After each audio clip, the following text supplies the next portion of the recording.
Confined spaces. These spaces have to be occupied for maintenance or other types of operations, and they are one of the most dangerous places you can find yourself.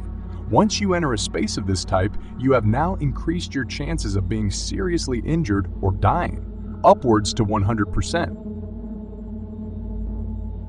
Welcome to our Confined Space Operations Series Part 1, Introduction to Confined Spaces.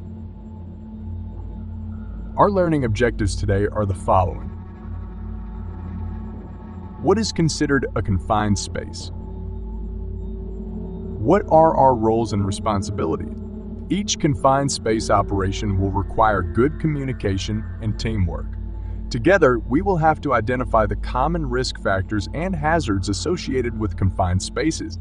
More importantly, identify how these factors lead to injury or death if not properly planned for. What are the two types of confined spaces and what are their characteristics? We will also learn to identify the 6 documents to enter a confined space. Lastly, you will need to communicate the 9 steps required for a confined space entry permit.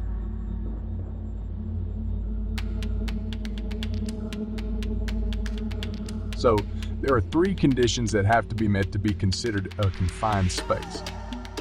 1. The space is large enough and configured in such a way that an employee can bodily enter the space and perform their assigned work. 2. Has a limited or restricted means of entry or exit. 3. It is not designed for human occupancy, meaning that you may be able to fit in the space with plenty of room, but the space was not designed to encourage a healthy environment that will sustain you. Again, there are 3 characteristics of a confined space, and all 3 characteristics have to apply in order to be classified as a confined space.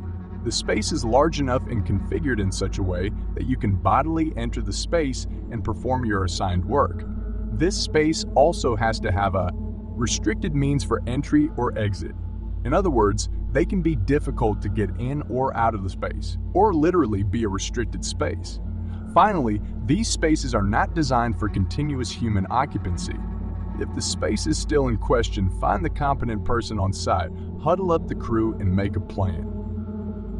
Let's take a look at the Cody McNulty story and see what happens when an untrained team fails to recognize the hazard of a confined space. While watching, ask yourself what you would have done if you were in the same position.